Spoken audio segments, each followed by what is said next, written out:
Il y a un an, j'avais testé On Air et pour rester poli, j'avais pas été très tendre. Mais cette fois-ci, j'y suis retourné, pas pour les critiquer, pas pour retourner ma veste, mais juste pour voir si mon avis avait changé. Et dans cette vidéo, je te montre toutes les machines que j'ai pu tester, ce qui a changé, ce qui est toujours bancal, et comment tu pourras tirer le meilleur d'un matos parfois imparfait. Alors si t'as déjà été frustré par ta salle, ou si tu veux juste savoir comment t'adapter, reste bien jusqu'au bout.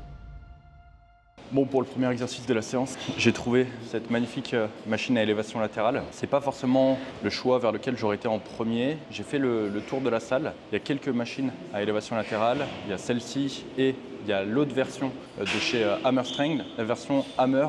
Donc c'est une version où tu vas prendre le pad directement ici, au niveau de ton coude, ce qui fait que ça réduit le bras de levier. Mais souvent, il faut bien se placer sur la machine. Et très honnêtement, ça ne va pas fitter les morphologies de tout le monde. Donc j'ai décidé de partir sur cette machine-là que j'avais jamais testée. Et en soi, je m'attendais à être déçu. Alors je le suis un peu, mais pas totalement non plus. Il y a plusieurs avantages et inconvénients à cette machine. Le premier avantage, j'ai envie de dire, c'est que le siège est reculé. Ce qui fait que tu es obligé d'envoyer tes bras en avant et donc de les placer dans le plan scapulaire. Et on sait aujourd'hui que placer tes coudes dans le plan scapulaire, c'est mieux au niveau de l'engagement, au niveau du faisceau médian. Donc en soi, c'est le premier avantage. Après, j'aurais quand même voulu la possibilité de pouvoir faire varier cette distance. Là, tu peux toujours t'avancer, mais dès que tu t'avances trop, en fait, tu finis avec les poignets qui vont venir taper dans tes genoux. Et également, il y a en fait cette espèce de barre qui est ici qui empêche de bien me placer au niveau des pieds. Donc, j'aurais voulu un peu plus de flexibilité à ce niveau-là. Et également, j'aurais voulu un peu plus de flexibilité au niveau des poignets. Tu vois, il n'y a qu'une seule articulation ici. On aimerait pouvoir avoir plus de liberté de mouvement. On se sent un peu contraint. Et je pense que dès que ça va devenir lourd, notamment au niveau de la position du poignet, ça peut devenir un peu contraignant. Par contre, un des gros avantages de la machine, c'est que tu vas pouvoir venir régler l'amplitude ici au niveau des bras. Bon, je t'avoue que tu peux monter très très haut. Il y a un moment où il n'y a plus trop d'intérêt.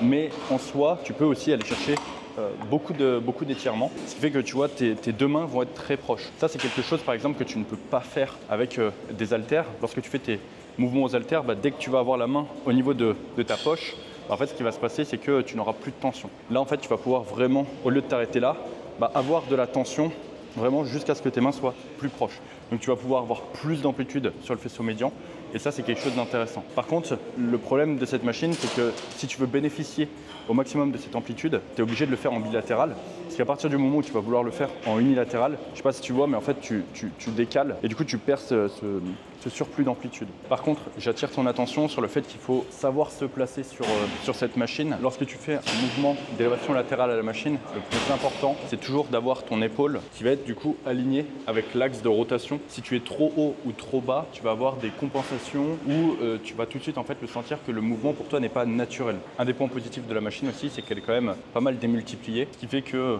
oui, tu vas pas sentir une grosse différence si tu passes mettons de 70 à 75 kg, mais au moins ça te permet d'avoir des fourchettes de répétition plus variées au niveau des épaules. Quand tu fais un mouvement, par exemple d'élévation latérale à l'haltère, quand tu passes de 10 à 12, si tu fais 15 répétitions, il y a de fortes chances que tu en fasses plus que 6 à 12 kg, parce que le bras de levier est tellement important et la variation entre les deux paliers est tellement forte que tout de suite, tu descends très fortement dans ta fourchette de répétition. Là, le fait d'avoir une démultiplication avec un système de poulie double, les cams aussi qui ne sont pas ultra agressives, ça fait que d'un palier à l'autre, tu n'as pas spécialement de grosses différences, mais au moins si ta fourchette de répétition elle est assez haute ou même assez basse, ça te permet de la garder tout au long de ton cycle sur l'exo. Donc c'est un point positif qui entraîne malheureusement un point négatif. La machine devient assez légère. Tu vois, j'ai travaillé, je suis à 2 plaques, tu vois, avec un peu d'entraînement, en quelques semaines, je peux facilement avoir le stack de poids complet. Et après, tout ce que tu as à faire, c'est juste ajouter un pin. Et voilà, là tu peux... T'as des semaines, voire des années de progression qui seront débloquées. Mais en tout cas, voilà, si t'as pas de pin, c'est un peu compliqué. Mais si t'en as un, je pense que c'est quand même plutôt une bonne machine. Et si tu arrives à trouver le bon placement et la bonne exécution pour toi, je pense qu'elle peut être vraiment solide pour faire des super gains au niveau des épaules. Là, du coup, je suis passé sur la presse Hammer. Et comme tu peux voir, la presse Hammer, elle a tendance à manquer un peu d'amplitude. Donc, ce que je fais, c'est que ici, je me surélève. Donc, au niveau du siège, j'ai rien trouvé d'autre qu'une plaque de 5. Donc, je mets une plaque de 5. Le but, en fait, en mettant cette plaque de 5 au niveau du siège, ça va être de me surélever au niveau du siège et en fait ça va mimer le fait que je puisse mettre mes pieds plus bas. Si tu veux en fait, pour augmenter donc la flexion de genou, tu as deux possibilités. Soit tu mets tes pieds plus bas sur le plateau, soit du coup ce que tu fais c'est que tu te rehausses au niveau du siège. Quand est-ce que tu dois te rehausser au niveau du siège? bah, tout simplement lorsque tu mets les pieds tellement bas que tu peux pas les mettre plus bas. Donc là tu verras, je les mets déjà très bas et donc je suis obligé pour compenser de mettre un disque de 5 sous mes fesses pour pouvoir continuer à augmenter ma flexion de genou. Et les disques dans le dos, eux, donc j'ai trouvé rien d'autre encore une fois que des disques de 10. Il n'y a pas de tapis ici, enfin j'ai fait le tour de la salle, j'en ai pas trouvé. Donc je mets 2 disques de 10 et en fait ça va me permettre de mimer le fait que je me rapproche au niveau donc, du siège. C'est ce qui va me permettre en fait de pouvoir contourner le problème que la sécurité arrive trop tôt et c'est ce qui va me permettre d'avoir plus d'amplitude. Me voilà arrivé sur la shoulder press de chez Gym 80. Shoulder press du coup avec uniquement une prise pronation, mais au vu de son axe, c'est pas forcément non plus dérangeant, même si bien sûr une prise neutre aurait été le bienvenu. C'est une shoulder press qui va du coup vraiment te mettre avec les coudes dans le plan frontal. Je m'attendais à ce qu'elle soit beaucoup plus agressive, beaucoup plus contraignante pour l'articulation de l'épaule. Et au final, moi qui suis un peu fragile au niveau des articulations des épaules et qui a eu pas mal de problèmes par le passé avec ça, je la trouve plutôt smooth. Elle a une pédale de débrayage pour du coup sortir la première répétition. Malheureusement, c'est un peu là où va s'arrêter les réglages. Après, tu vas avoir un réglage au niveau du siège et je t'avoue qu'il est tout en bas et même moi qui aime bien l'amplitude, je l'ai laissé tout en bas, ce qui fait que je pense qu'il y a très peu de personnes qui vont le toucher. Je pense que le réglage aurait pu être mis un peu plus bas pour avoir plus de flexibilité. Je pense que certaines personnes auraient besoin de le mettre un peu plus bas, mais la problématique c'est que malheureusement ils n'ont pas pu le faire parce que s'ils avaient mis le réglage plus bas, en fait ils auraient été dans le sol. Donc encore une fois, tu vois, maintenant que j'ai cet œil de concepteur de machine, je suis peut-être un peu moins exigeant avec les machines et je comprends beaucoup plus, tu vois, les procédés de fabrication, pourquoi ils ont pu faire et ne pas faire certaines choses. Bon, par contre, ils auraient pu mettre un réglage au niveau du siège pour régler l'inclinaison et je pense que pareil, ça aurait pu permettre une plus grande flexibilité, une plus grande adaptabilité de la machine à plus de personnes. Mais en soi, encore une fois, je trouve que c'est plutôt une solide alternative. Bon, après je m'échauffe dessus, à voir si elle est pas trop légère, encore une fois. Mais sinon, si tu t'entraînes dans un on air et que tu as accès à cette machine, en soi je peux que te la recommander. Bon, du coup, tu vois, tout à l'heure je faisais un peu l'éloge de la machine. Là je me rends compte qu'il y a quand même quelques problématiques. Ce qu'il aurait manqué aussi, c'est une ceinture pour te maintenir à la machine. La problématique, c'est que dès que tu vas vouloir pousser sur la pédale, en fait, tu vois, ça va avoir tendance à me lever. Et c'est ça qui va être, on va dire, la problématique principale. Et même au cours du mouvement, tu vas avoir tendance à progressivement glisser vers le siège. Donc soit la machine, il aurait fallu peut-être lui faire un axe un peu différent, soit effectivement le fait de mettre une ceinture, ça aurait permis de te maintenir et de gagner en stabilité et pas avoir à lutter tout au long de ta série pour te maintenir au fond de la machine. Bon, on est sans doute sur l'une de mes machines préférées de chez Gym 80, c'est le tirage horizontal. C'est vraiment une superbe machine. Il y a une pédale de débrayage, il y a de la liberté au niveau des poignets. Tu n'es pas contraint sur le mouvement, tu peux vraiment emmener tes coudes où tu veux. Il y a un support au niveau du buste. Vraiment, cette machine, c'est une vraie petite beauté. J'aurais peut-être voulu 2-3 trucs un peu différents. Les poignets ont tendance à glisser, ce qui fait que sans sangle de tirage, c'est assez compliqué de passer un certain poids. Et également, la problématique, c'est que tu peux que la faire avec les coudes proches du corps. Si tu veux par exemple la faire en coude ouvert, ça va être assez compliqué parce que tu peux pas élargir les bras. Mais en soi, à part ça, c'est je pense l'une des meilleures machines que tu peux retrouver chez Gym 80. Là, je suis encore en train de faire ma montée en gamme dessus. Malheureusement, elle est un peu légère, mais sinon, outre ce défaut, c'est une superbe machine. Bon, j'avais oublié un détail important, c'est que les machines ne sont pas fixées au sol. Malheureusement, celle-ci, elle n'a pas d'appui, comme tu peux avoir par exemple sur un tirage horizontal à la poulie, contre lequel tu vas pouvoir mettre tes pieds. Ce qui fait que si tu gardes les pieds au sol avec cette machine, ce qui va se passer, c'est que la machine va se barrer, elle va glisser. Je t'avoue que ça m'a un peu perturbé sur le début de ma série, mais du coup, il y a une stratégie où tu peux mettre ton pied sur une partie de la machine, une partie de la structure de la machine. Et du coup, ça te permet de gagner en stabilité. Donc c'est le seul point qui est un peu dommage. J'aurais fait, je pense, des supports pour les pieds, pour les mettre dessus, pour, on va dire, avoir plus de stabilité et pas avoir cette problématique. Tu remarqueras que j'ai mis mes belles sangles qui viennent du Zero Area Shop. Je sais pas si tu les vois, mais celle-ci, du coup, c'était un des protos qu'on a validé. Et donc maintenant, elles sont disponibles sur le site. On a vraiment fait des sangles pour les gars qui poussent. C'est-à-dire qu'on a rajouté un renfort, une mousse ici, au niveau du poignet. Tout simplement parce que la plupart des sangles, dès que tu commences à mettre 50 kg, t'as pas trop de problème. Mais quand tu commences à mettre des charges très lourdes, que tu passes 200 kg sur un soulevé de terre ou autre, en fait, t'as la sangle qui te rentre vraiment dans le poignet. Et même s'il y a déjà des sangles qui ont un renfort, je sais pas si tu vois, mais il y a plus de 2 cm d'épaisseur. Donc vraiment, tu peux y aller. Et on les a conçus vraiment pour les gros lifters. Et également, on a utilisé, ça c'était une vraie galère dans le travail de recherche, un tissu qui est beaucoup plus souple, qui fait que tu sais, quand tu achètes des bandes, souvent elles sont très rigides, c'est super chiant pour les enrouler, il faut attendre parfois plusieurs mois avant qu'elles se fassent. Et donc là on a utilisé un tissu qui est tout aussi résistant, mais qui est beaucoup plus souple, ce qui fait qu'en fait dès que tu les reçois, eh ben, elles sont faites et tu peux directement les mettre facilement sur tous tes mouvements. Donc les bandes disponibles sur le shop actuellement, et malheureusement j'ai pas de code promo. Bon, je me suis retenu, j'ai rien dit jusqu'ici, mais putain, c'est les sièges. Les sièges, c'est vraiment c'est compliqué. Dès que tu veux mettre du poids, en fait, tout de suite, tu as de l'instabilité qui est créée par la machine, par sa structure même. Et en fait, c'est sur le siège. Donc, c'est un truc que tu retrouves sur toutes les machines. Ça, je pense que c'est vraiment un gros point noir sur les machines Gym 80. Je suis d'accord, c'est très, voilà, c'est smooth. Hein. Tu règles très facilement. Mais en contrepartie, tu as de l'instabilité. Et de l'instabilité, c'est aussi indirectement de la dangerosité sur ta propre machine. Ils devraient essayer de faire un système le même, mais où il y aurait des crans qui t'empêcheraient de bouger. Et honnêtement, ça serait game changer. Ça permettrait d'avoir et le côté pratique de la manette, mais sans le côté instabilité. Et tu vois, tout à l'heure, je te parlais des plaques qu'ils auraient pu rajouter sur la machine de tirage horizontal pour voilà, créer de la stabilité. En fait, sur la chest press, c'est exactement pareil. Si je mets mes pieds au sol et que je pousse, en fait, il y a la machine qui va bouger. Alors que si je pousse sur ça, il n'y a pas d'instabilité et la machine ne recule pas. Donc il faudrait juste le même système sur l'autre machine et on serait vraiment super. Cette chest press, c'est pareil, je l'aime beaucoup. Après, moi je suis un peu biaisé parce que j'aime beaucoup les chest press qui ne sont pas convergentes. Je trouve que la plupart des chest press qui ne sont pas convergentes ont un bien meilleur axe de travail que les chest press qui sont convergentes. Bien sûr, si tu as la convergence et l'axe, bon bah tu as le beurre et l'argent du beurre. Mais visiblement, avoir juste le beurre, c'est un peu compliqué.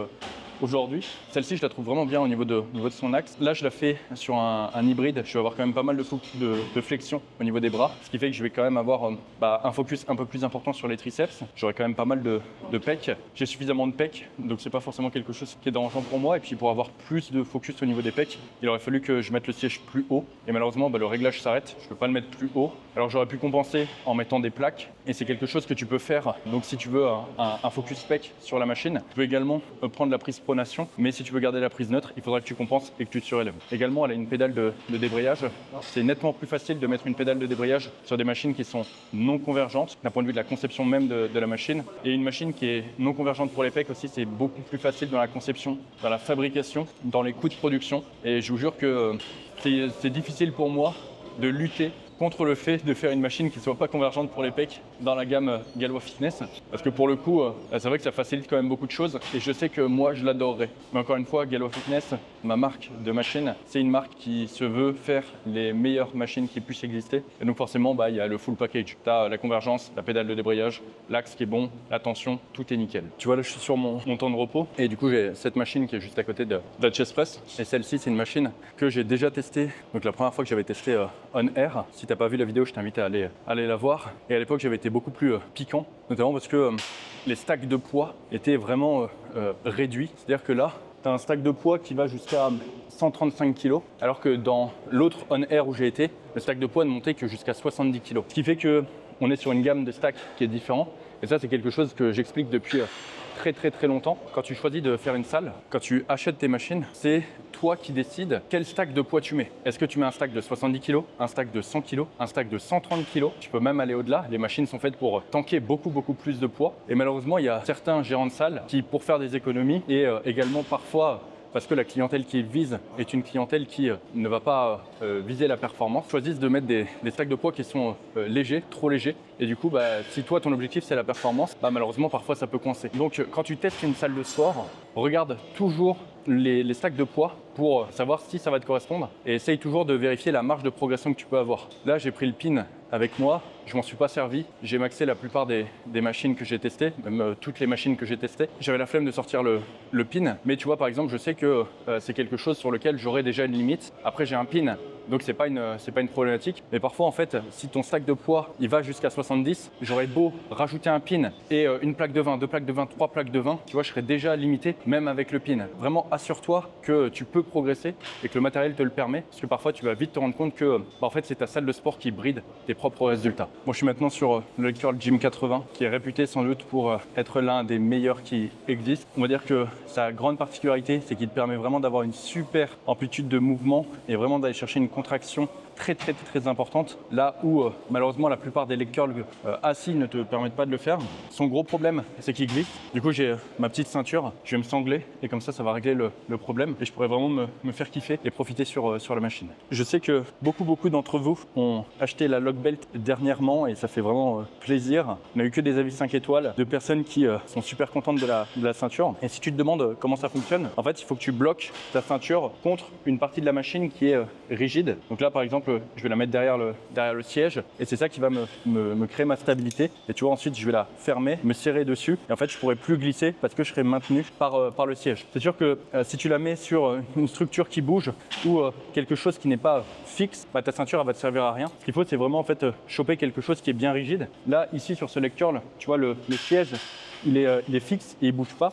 Il y a certains leg curls, par exemple le Life Fitness que j'ai au gym, malheureusement il n'a pas de. C'est un cran, tu sais, qui bouge. Donc si je m'attache là-dessus, ce qui va se passer, c'est que dès que je vais commencer à forcer, pouf, je vais être propulsé vers l'avant. Tu vois, cette machine, elle est très bien. Je comprends vraiment pourquoi elle est autant aimée et autant réputée dans le milieu. Mais il lui manque juste un petit réglage à ce niveau-là qui permettrait en fait de jouer sur l'amplitude et les réglages ici au niveau du pad. S'il y avait ça, vraiment, je pense qu'elle serait démoniaque. Avec peut-être une ceinture intégrée, ce serait aussi un gros plus. Mais sinon, cette machine, pareil. Si tu l'as dans ta salle et que tu la fais pas, je pense que tu passes à côté d'une solide option. Bon, par contre, elle est trop légère. Il va falloir un pin. Là, tu vois, je l'ai stacké. Je pense que la serrure aurait pu durer une demi-heure. Sinon, à part ça, c'est une très bonne machine. Bon, du coup, je finis la séance avec des extensions pour les triceps. J'ai trouvé cette magnifique corde avec un mousqueton intégré. Donc, le problème, c'est que quand tu utilises en fait une corde, tu vas avoir très peu d'amplitude. Et en fait, ton mouvement va se résumer à ça. Tu vas pas pouvoir trop bouger. Ça va te limiter ton amplitude à l'étirement, à la contraction. Et surtout, tu vas toujours être tiré vers le centre. Là, lorsque tu utilises une corde plus grande, ce que ça te permet d'avoir, c'est plus d'amplitude et moins de contraintes sur ton mouvement. Par contre, là, si je veux faire mon mouvement debout, je peux pas. En fait, la strat, c'est tu te mets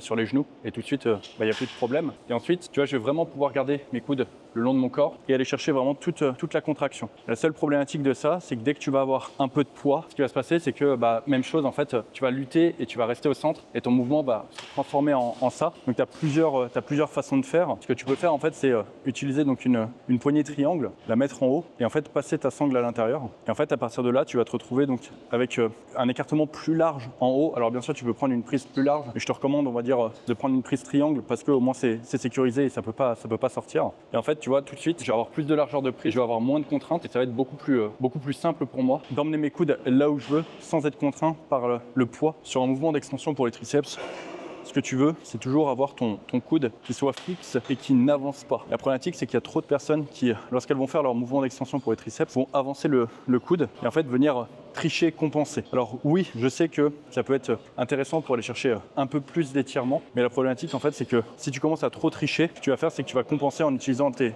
grands dorsaux et en fait, ton mouvement, il va se transformer en espèce de pullover et c'est absolument pas ce qu'on veut. Ce qu'on veut, c'est avoir de la tension sur les triceps et pas sur les grands dorsaux. Si vraiment tu veux en fait travailler toutes les fonctions de ton triceps, ce que je te conseille de faire, c'est tout simplement de décomposer en plusieurs exercices. Si par exemple tu veux mettre un focus sur les bras, tu veux mettre un focus sur les triceps, eh bien fais par exemple un mouvement d'extension avec les coudes le long du corps. Tu peux faire un mouvement d'extension avec les coudes au-dessus de la tête et après tu peux aller chercher un mouvement polyarticulaire avec par exemple de la machine à dips en focus flexion des bras ou par exemple un GM press. Et là tu te retrouves avec l'ensemble des exercices pour les triceps.